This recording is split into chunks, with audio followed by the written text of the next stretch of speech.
մի քանի հարցեր ունեմ, պարոն Ավինյան, ձեզ։ Առաջին հարցս վերաբերվում է կարմիր գծերին։ Տեսեք, տասնապատիկ թանկացավ կարմիր գծերի գինը, բայց օրինակ ես, որ վճարում եմ, էլի նույն խնդրին բախվում եմ, տեղ չի լինում կանգնելու։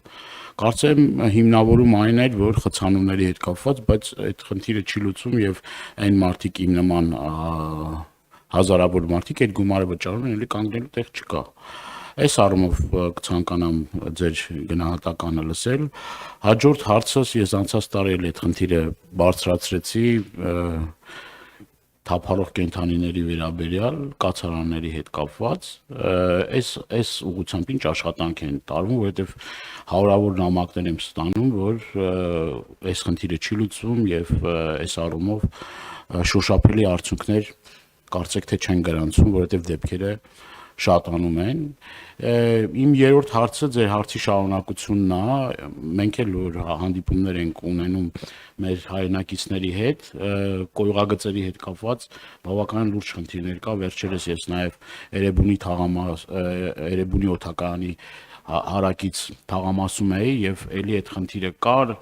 բավականին լուրջ մաշվածություն կա, ես գիտեմ որ տարիների ընթացքում այդ խնդիրները կուտակվել,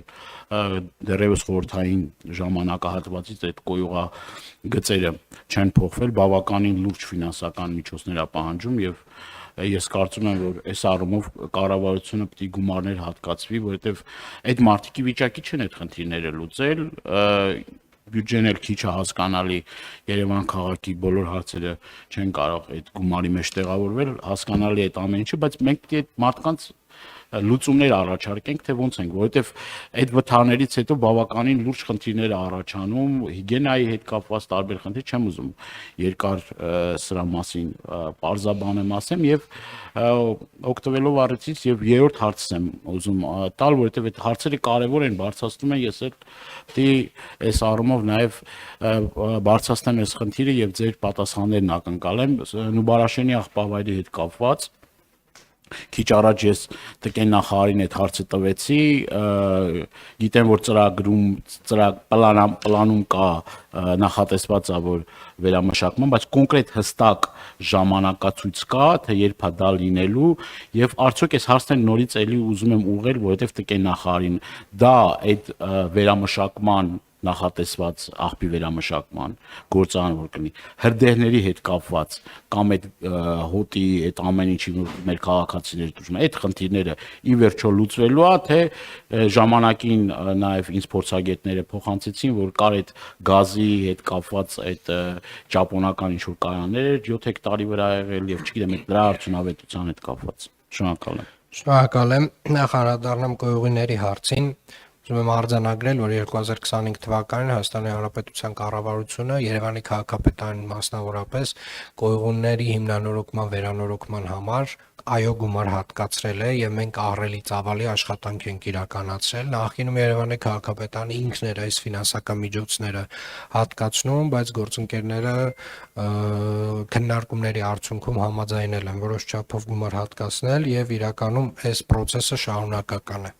Ինչ վերաբերում է կարմիր գծերին, պարոն Դանելյան, տեսեք, երբ որ մենք փոխում ենք կարմիր գծերի հետ կապված որևէ կարգավորում, լինի ֆինանսական կամ որևէ, մենք պետք է հասկանանք, որ այդ process-ին զուգահեռ նաև տեղի ունենում Երևան քաղաքում ավտոների քանակի աճ, այսինքն ամեն տարի այդ ավտոների քանակը ավելանում է։ Վերջին միայն 1 տարում ասեցի 11000 նոր ավտոմեքենա է գրանցվել Երևան քաղաքում եւ շարունակաբար աճում է։ Մենք որպեսզի նախ առաջինը պետք է անդրադառնանք ավտոմեքենաների այդ ծավալին, այսինքն այդ մտնող ծավալին, որովհետեւ դե հիմա ասում է բան են տենց այդ մատերիալից չենք էլի որ կարողանանք տենց այդքան տեղավորվել, բայց դրա համար պետք է որոշակի սահմանափակով կարգավորումներ ունենանք։ Բայց կոնկրետ ձեր հարցին ինչպես անենք որ իմանանք արդյոք ես որ գնամ այս հատվածում կարմիր գիծ կգտնեմ թե ոչ, հիմա հավելված ենք մենք մշակում, էլեկտրոնային հավելված է, որով որ դուք կարողանալու եք տեսնել, այս տեղում օրինակ 2-3 տեղ կա պոտենցիալ, ասենք մինչև հասնեք 2-3 րոպե հետո թե չկա։ Այսինքն այդ ինֆորմացիան մենք արդեն իսկ քարտեզագրում ենք եւ հավելվածով էլեկտրոնային հեռախոսային հավելվածով դուք տեսնելու եք այս հատվածում կա թե չկա։ Ինչ վերաբերում է շների կացարաններին, ամենամեծ կացարանի մրցույթը, շինարարության մրցույթը արդեն իսկ կամ ընթացքի մեջ է կամ նույնիսկ կայացել է, ունենք ֆինանսական միջոցներ, որը որ այս կացարանը պետք է կառուցենք, շատ երկար փորձաքննություններ անցանք, որովհետև երևի առաջին մեծ կացարանն էր, բայց անցանք վերջնականապես եւ մրցույթի փուլում ենք արդեն շինարարության կացարանի այս տարի վստահորեն կարող ենք ունենալ պայմանագիրը, չեմ կարծում կհասցնենք ամբողջությամբ ավարտել, բայց հաջորդ տարի հաստատ կավարտենք, էլի շատ բարդ աշխատանք չի։ Աղբավայրի խնդիրը պարոն Դանելյան, որպեսզի հասկանանք, 75 տարվա խնդիր է։ 75 տարվա։ Այսինքն մենք իհարկե, այո, ոնց ֆիքսում ենք, որ դա մեր կարևորագույն խնդիրներից մեկն է, եւ 75 տարվա խնդիրը, այո, մի տարում չի լուծվելու, բայց մենք ունենք երկու զուգահեռ Պրոցես համար 1. Մենք իրականացնում ենք մասնավոր գործընկերների ստացված հայտերով մրցույթ, որը տեղի ունենալու երկու փուլով։ Շուտով առաջին փուլի մասին հայտարարելու ենք։ Այս պահին ոնց որ թե 4 խոշոր ընկերություն հետաքրքրված են նվազագույնը։ Առաջին փուլով ընկերությունները տալու են կոնցեպտուալ, թե ինչ են առաջարկում որպես լուծում, օրինակի համար նոր վերամշակման կայարանը իրենք ինչպես են պատկերացնում։ Երևանի քաղաքապետարանը զտելու է այդ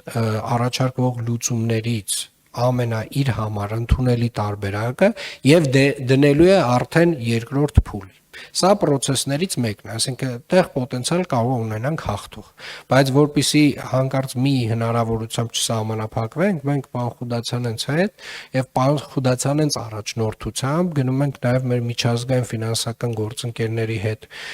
խնդրի լուծման ճանապարհով, ովքեր ունեն լուծման Հայաստանի Հանրապետության համար ընդհանուր պատկերով առաջարկություն, ուղղակի այդտեղ մեր միակ մտավախությունը եւ վստահ եմ պարոն Խուդացյանենց միակ մտավախությունը ժամանակայինն է, այսինքն թե ինչքան էֆեկտիվ ժամանակի մեջ մենք կկարողանանք այդ երկրորդ ճանապարհով գնալ։ Հիմա այս երկու ճանապարհներից մի օր երբ որ նստենք իրար հետ քննարկելու, արդեն կորոշենք, էլի որ ճանապարհով ավելի էֆեկտիվ գնալը